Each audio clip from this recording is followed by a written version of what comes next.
अस्सलाम वालेकुम नाजरीन प्रोग्राम आबाद सिंध में मैं हूं आपका मेज़बान आसिफ थेबो। नाजरीन, इस हफ्ते हमारे प्रोग्राम का जो मौजू है वो है सिंध में जंगलात की कटाई और माहौलियाती तब्दीली के असरात। इस हवाले से हम बात करेंगे कि दुनिया भर में क्या हो रहा है, क्या डेवलपमेंट्स हो रही हैं माहौलियाती तब्दीली के हवाले से। पूरी दुनिया में एक डिबेट हो रहा है, यूएनओ में डिबेट हो रहा है और दुनिया के बहुत सारे ऐसे ममालिक हैं जो COP26 से लेकर COP27 फिर COP29, ये जो कॉन्फ्रेंस ऑफ पार्टीज़, ये जो डिबेट्स हुई वो इसी हवाले से हुई कि दुनिया में एक सेहतमंद एनवायरनमेंट कायम किया जाए। माहौलियाती तौर पे माहौलियाती तहफ़्फ़ुज़ को यकीनी बनाने के लिए दुनिया ने इसके लिए बहुत सारी बजट भी रखी, बहुत बड़े मिक़दार में उन्होंने फ़ंड्स रिलीज़ किए।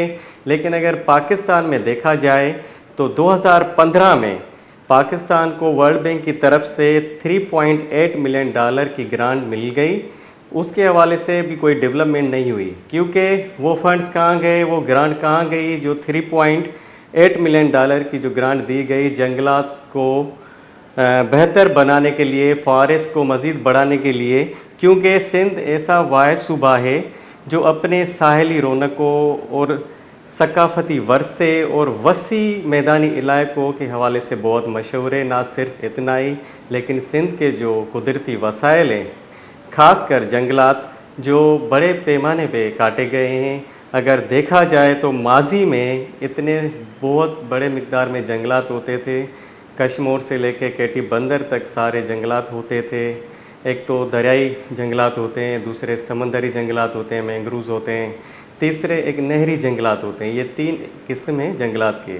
तो उस हवाले से अभी हम बात करेंगे। जो हमारे साथ मौजूद हैं टेलीफोन लाइन पर हैं नासिर पंवर साहब, जो एक इन्वायरमेंटलिस्ट है। हम उनसे बात करेंगे कि ये जो सूरत हाल बन रही है, एक तो लोग शदीद गर्मी से मर रहे हैं, चीख रहे हैं। और पहले तो ये सीन होता था कि कराची, उसका वेदर जो है, मौसम जो है बहुत अच्छी होती थी, लेकिन अब पूरी सिंध में कराची के अलावा बाकी जो सिंध के शहर हैं उसमें अगर देखा जाए तो बहुत सारी जो है सूरत हाल बहुत ख़राब है। गर्मी के हवाले से लोग मर रहे हैं, हीट स्ट्रोक में मर रहे हैं। उसकी वजूहत यही है कि हम दरख्त लगाना भूल गए हैं। क्योंकि दरख्त लगाने से ये होता है कि हमें ऑक्सीजन मिलती है और वो जो दरख्त हैं, जंगलात हैं, वो ऑक्सीजन प्रोड्यूस करते हैं। उस हवाले से हम बात करेंगे। हमारे साथ जो अभी टेलीफोन लाइन पर मौजूद हैं नासिर पंवर साहब, जो एक इन्वायरमेंटलिस्ट है। अस्सलाम वालेकुम सर। जी वालेकुम सलाम। नासिर साहब, प्रोग्राम में आपको खुशामदीद। नासिर साहब, ये जो सूरत हाल है सिंध में जंगलात की कटाई है, एक तो हमने आपके जो डॉन न्यूज़ में एक स्टोरी ब्रेक हुई, उसमें आपके भी उसमें काफ़ी चीज़ें आपने डिस्कस की हैं कि ये जो सिंध का जो इलाका है, सिंध का जो सूबा है, वो कश्मीर से लेके केटी बंदर तक जो जंगलात होते थे। उसके बाद आखिर ऐसी क्या चीज़ें हुई जो मतलब जंगलात बिल्कुल ख़त्म हो गए। अभी जो WWF की रिपोर्ट है उसके मुताबिक गुज़श्ता 4 दहाइयों से 50% जंगलात में कमी वाक़ई हुई है। उसकी क्या वजूहत हैं? जी ये सबसे पहले तो आपका शुक्रिया, और मैं समझता हूँ कि ये बहुत अहम इशू है जिस पे आपने ये प्रोग्राम किया है। थोड़ा मैं तारीखी पस मंज़र आपको बताता चलूँ कि ब्रिटिश दौर में जो है जो दरिया सिंध था वो एक वाइल्ड रिवर उसको कहते थे, बिल्कुल आज़ाद दरिया था। उसको कोई इसमें एम्बैंकमेंट्स या बंद वगैरह नहीं होते थे, इसमें उसको बाद में कैद किया गया। तो जो आबकलानी की मौसम होती थी उसमें जो दरिया का पानी था वो हज़ारों मीलों में फैल जाता था, और जहाँ जहाँ पानी पहुँचता था वहाँ पे कुदरती तौर पे वेजिटेशन होती थी, दरख्त उग जाते थे।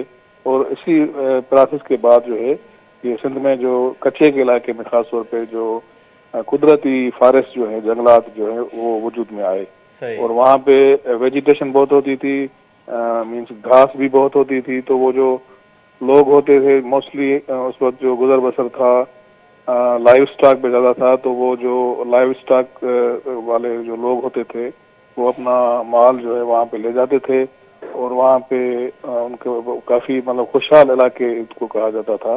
और आहिस्ता आहिस्ता वहाँ पे फिर छोटे छोटे सेटलमेंट्स भी बनी, गांव गोठ भी बने। तो ये एक यूनिक इकोसिस्टम है रिवराइन फॉरेस्ट का, जहाँ पे आपको हैवानात भी मिलते थे, नबातात भी मिलती थी, और पूरी एक इकोनॉमिक जो डेवलपमेंट थी, मईशत थी, वो भी वहाँ पाई जाती थी।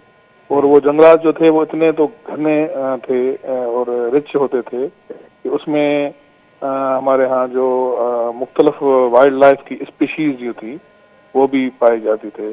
اور تقریباً 200-250 سال پہلے تو ان جنگلات میں جو ہے چیتے کا بھی ذکر کیا گیا ہے, لیکن اچھا. ابھی اس کا کوئی نام نشان نہیں بچا ہے.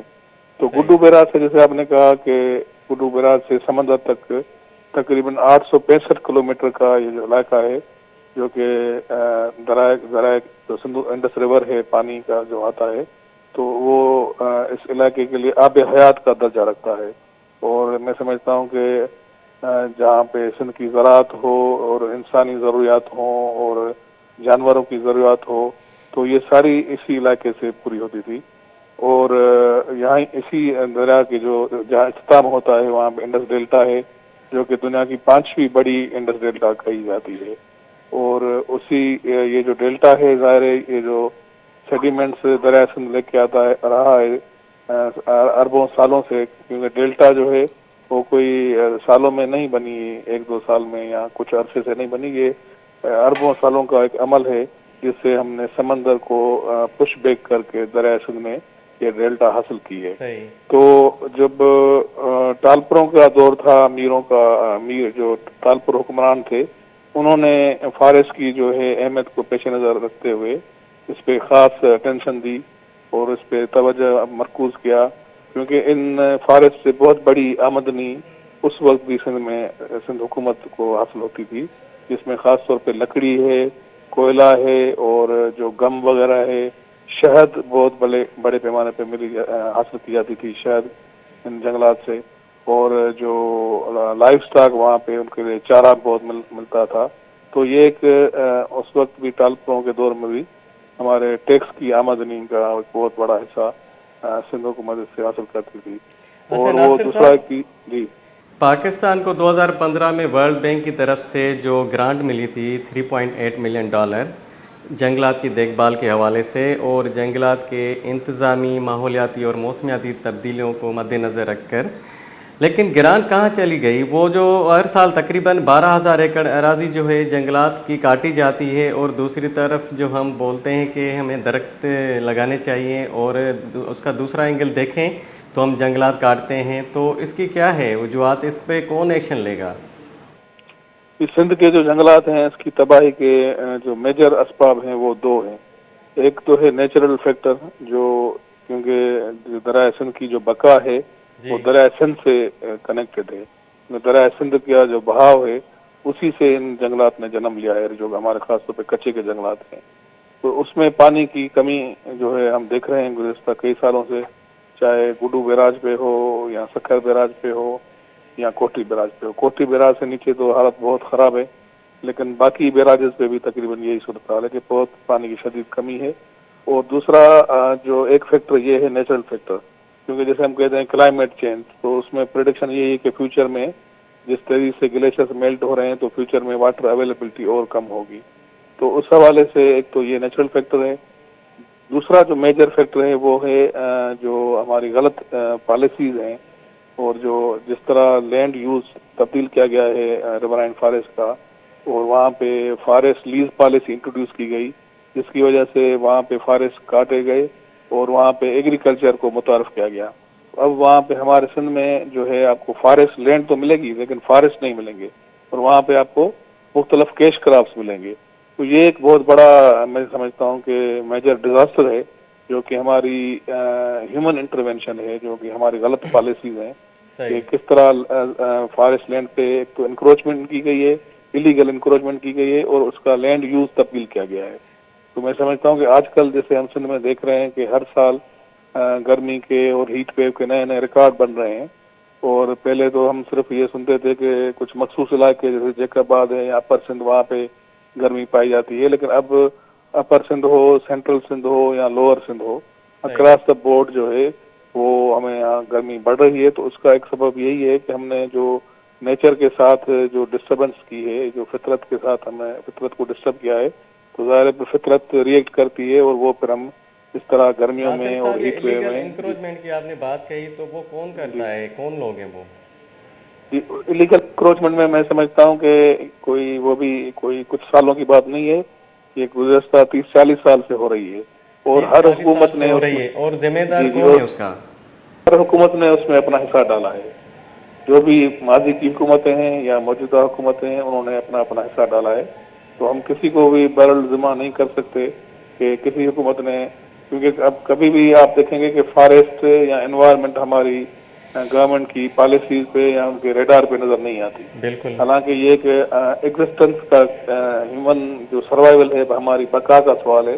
बिल्कुल। हमारे दरिया हों, जो हमारे फितरी असासे हैं, नेचुरल असेट्स हैं, जिसमें हमारे जंगलात हैं, जिसमें हमारी झीलें हैं, तो दरिया हैं, वो कहीं भी प्रायोरिटी पे आपको नजर नहीं आएंगी अनफॉर्चुनेटली। अच्छा नासिर साहब, ये जो हमारे पास डेटा है हम उस पर बात करेंगे कि जंगलात के 3 किस्म होते हैं। एक तो दरियाई जंगलात होते हैं और नहरी जंगलात, तीसरे मैंग्रोव्स होते हैं। अगर दरिया सिंध की हम बात करें तो उसमें तो पानी की अवेलेबिलिटी कम है, ठीक है। तो वो जो दरियाई जंगलात है जैसे कच्चे के इलाके हैं वो भी मुतासर होते हैं। दूसरा अगर हम नहरी जंगलात हैं उसमें इरिगेशन जो होते खाता होता है, डिपार्टमेंट होता है, वो उनको करते हैं। तो मैंग्रोव्स के जंगलात भी वही है कि डेल्टा का जो है वो आपकी सूरत हाल आपके सामने है, जो दरिया का पानी आता है समंदर में। लेकिन अब सारी सूरत हाल आप देख रहे हैं, एज एक्सपर्ट आप क्या कहेंगे कि ये जो इसको कैसे रोका जा सकता है? क्योंकि माहौलियाती असरात इतने बढ़ गए हैं कि आप देख रहे हैं सिंध में या पाकिस्तान में गर्मी की शिद्दत, लोग गर्मी से चीख रहे हैं, मर रहे हैं। इसका हल क्या है? कि इसमें एक, मैं जैसे आपने 3 दरिया के जंगलात के इकसाम जी बताए जी। सिंध में, इसमें एक चौथा भी मैं ऐड करूंगा और वो है रेंज लैंड फॉरेस्ट। मीन्स अच्छा के जो हमारी एरिड जोन है सिंध की एरिड जोन, मैं आपको बताता चलूं कि 65% एराजी सिंध की जो है वो क्लासीफाइड है एज एरिड जोन, बारानी। और उसमें अच्छा 3 मेजर हमारे जोन्स हैं, जिसमें कोहिस्तान है, काचो है, थरपारकर है और नारा रीजन है। तो मेजर 65% लैंड जो है वो क्लासीफाइड एरिड जोन, और वहाँ पे जो वेजिटेशन होती है और प्लांटेशन होती है वहाँ पे रेंज लैंड उसको कहते हैं। तो वो भी फॉरेस्ट डिपार्टमेंट मैनेज करता है। और इसी तरह जैसे आपने कहा कि इरिगेटेड प्लांट्स फॉरेस्ट हमारे हैं, जिसमें खासतौर पे सकरन के करीब हमारा पई फॉरेस्ट है, खिप्रो फॉरेस्ट होता था, बदीन में हमारे फॉरेस्ट थे। तो ये तकरीबन जो हमारी मिस मैनेजमेंट की वजह से और उनको प्रॉपर प्लानिंग की वजह से न होने की वजह से वो भी हम तबाह कर चुके हैं। तो एक स्टडी की गई थी जो कि सैटेलाइट इमेजरी के हवाले से की गई थी, जिसमें खासतौर पे जी सिंध जी के रिवराइन बिल्कुल। फॉरेस्ट के स्टेटस को देखा गया था। और उसमें बताया गया कि मेजर जो हमारे फॉरेस्ट थे, जिसमें मोनार्की फॉरेस्ट है, सुरजानी फॉरेस्ट है, यस खोखर फॉरेस्ट है, मटियारी है, घोटाना है, उनड़पुर, मानचंद, खासाई, केपी बिल्कुल। जुड़ो, ये तमाम जो हमारे जंगलात हैं, जैसे आपने कहा कि वो ख़त्म हो कश्मीर चुके हैं से लेके तकरीबन। कश्मीर से केटीमनर, और उस स्टडी के मुताबिक 80% रिवराइन फॉरेस्ट जो है वो तबाह हो चुका है। बिल्कुल ऐसा तो ही उससे है। आप अंदाजा लगाएं कि ये कितना सीरियस इशू है। तो मैं समझता हूँ इस वक्त इनको बहाल करने के हवाले से हमारे मुल्क में क्लाइमेट इमरजेंसी डिक्लेयर करनी चाहिए, और प्लांटेशन, और दूसरा ये अर्बनाइजेशन जिस तरह हो रही है, अर्बन एरियाज में जिस तरह हमारे यहाँ दरख्त कम हो रहे हैं, और जो हीट वेव और हीट आइलैंड्स डेवलप हो रहे हैं अर्बन एरियाज में, और शहरों को हमने जो है कंक्रीट जंगल में कन्वर्ट किया गया है, तो वहाँ पे भी अर्बन एरियाज में भी हमें फॉरेस्ट को बढ़ाना पड़ेगा, और जो रिवराइन एरियाज हैं जो हमारे कुदरती इकोसिस्टम है उनको भी बहाल करना पड़ेगा। नासिर साहब, मैं सुबह सुबह देख रहा था कि कुछ रिसर्च पेपर मेरे सामने आए कि फ़िनलैंड के हवाले से और यूरोप के हवाले से। तो फ़िनलैंड का जो शहर है हेलेंस्की, उसका 60% जो है फॉरेस्ट है वो शहर।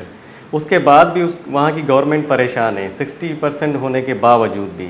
और हम Karachi as a concrete city पर बैठे हुए हैं, और हमारा तो कोई जो है ना दरख्त लगाने का मूड है, ना ही कोई हमारे इन्वायरमेंट पे बात होती है, ना डिबेट होती है। COP26, COP27 से लेके COP29 जो हुआ लास्ट, उसमें भी पाकिस्तान ने शिरकत की थी इन्वायरमेंट के हवाले से या क्लाइमेट के चेंज के हवाले से। लेकिन आप एज एक्सपर्ट, आप एनवायरमेंटलिस्ट, आप क्या सोचते हैं कि हमारा इसमें बका कैसे करेंगे? हम अपनी बका क्या करेंगे? हमारे क्या करना चाहिए हमें? जी जी, आलमी जो उसूल है उसके मुताबिक किसी भी मुल्क का जो है 25% एराजी पे जो है जंगलात होने चाहिए। और पाकिस्तान के हमारे यहाँ जो अगर हम डेटा देखते हैं, जो फैक्ट्स हमें बताए गए हैं कि मुश्किल से 4 से 5% फॉरेस्ट है। जी लेकिन हम रियलिटी में देखेंगे वो भी शायद नहीं होगा, और हो सकता है कुछ नॉर्दर्न एरियाज में कुछ फॉरेस्ट बचे हों, لیکن جو ہمارے سندھ کے میدانی علاقے ہیں وہاں پہ تو ویجیٹیشن کور نہ ہونے کے برابر ہے، اور تقریباً ہم اپنا جو ہے فارسٹ کھو چکے ہیں اور تیزی سے وہ تباہ ہو رہے ہیں۔ اور دوسرا جو آپ نے کہا کہ ہم تمام جو انٹرنیشنل یو این کے ایگریمنٹس ہیں اس کا حصہ ہیں، ایسا تو ہے ہم بالکل۔ وہ ان کے ایگریمنٹس کا حصہ ہیں، ہم وہ سائن کرتے ہیں، تو مینس ہماری ایک انٹرنیشنل ابلیگیشن ہوتی ہے کہ ان جو معاہدوں پہ ہمیں عمل درآمد بھی کرنا ہے، صرف سائن نہیں کرنا ہے لیکن ان پہ لیٹر اینڈ اسپرٹ پہ امپلیمنٹیشن بھی کرنی ہے۔ تو ہمارے ہاں ایک تو جیسے میں نے کہا کہ فارسٹ کی زمینوں کا لینڈ یوز جو ہے تبدیل ہو رہا ہے، اور اسی طرح جو ایگریکلچر لینڈ ہے اس کو بھی ہم کنورٹ کر رہے ہیں into housing schemes, into petrol pump schemes, اور ایک کمرشل جو ہمارے ہاں ایک کمرشلائز کر رہے ویو ہیں چل بالکل۔ رہی ہے جی، تو ایگریکلچر لینڈ بھی ہماری کنورٹ ہو رہی ہے۔ تو آپ دیکھیں گے شہروں کے جو جہاں جہاں بھی آپ کو سندھ میں بائی پاسز بنے ہوئے ملیں گے، تو وہاں پہ تیزی سے اکنامک ایکٹیویٹی آپ کو نظر آئے گی۔ تو آگے چل کے یہ جو بائی پاسز بنائے جاتے ہیں 30-40 سال کے بعد، کیا میں سمجھ 10 سال کے اندر ہی یہ جو ہمارے بائی پاس ہیں شہروں کے، یہ بھی شہروں کے حصے ہو جائیں گے۔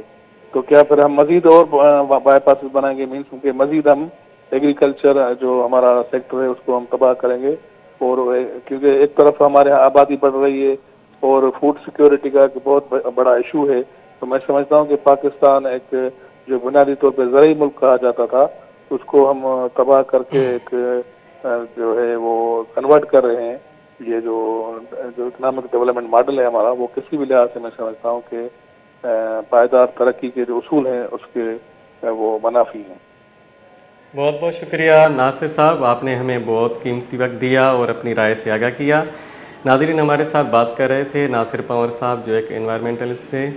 انہوں نے کہا کہ یہ جو ایلیگل انکروچمنٹ ہے، جنگلات کاٹے گئے ہیں اور جنگلات کاٹ کے پھر زمینیں آباد کی گئی ہیں، کمرشلائز کی گئی ہیں، ٹھیک ہے، تو اس کی وجہ سے یہ جو ہے بہت سارا نقصان ہو رہا ہے۔ اور اگر دیکھا جائے کہ دنیا میں ایک تو کوپ 29 میں، اس سے پہلے بھی جو کوپ 28-7 ہوئے، اس میں یہی بات بولی گئی کہ جو انوائرمنٹ کو سیف کرنے کے لیے یا گلوبل وارمنگ کو، ٹیمپریچر کو کم کرنے کے لیے درخت وغیرہ لگانے چاہیے۔ تو لیکن ہمارے یہاں صورتحال جو ہے وہ اس کے بالکل برعکس ہے۔ دیکھا جائے تو ہمارے یہاں تو درختوں کی کٹائی ہوتی ہے، جنگلات کی کٹائی ہوتی ہے۔ اگر کراچی کو ہی دیکھا جائے تو ایک ہم کنکریٹ پر بیٹھے ہوئے ہیں۔ دنیا کے ممالک دیکھیں، اس میں جیسے میں نے آپ کو مثال دی کہ ہیلنسکی جو ہے فن لینڈ کا جو ایک شہر ہے، اس میں 60% فارسٹ ہونے کے بعد وہاں کی جو گورنمنٹ ہے پھر بھی پریشان نظر آتی ہے۔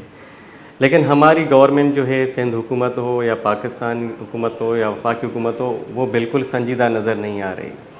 ناظرین، یہاں پہ ہم لیں گے ایک مختصر سا بریک۔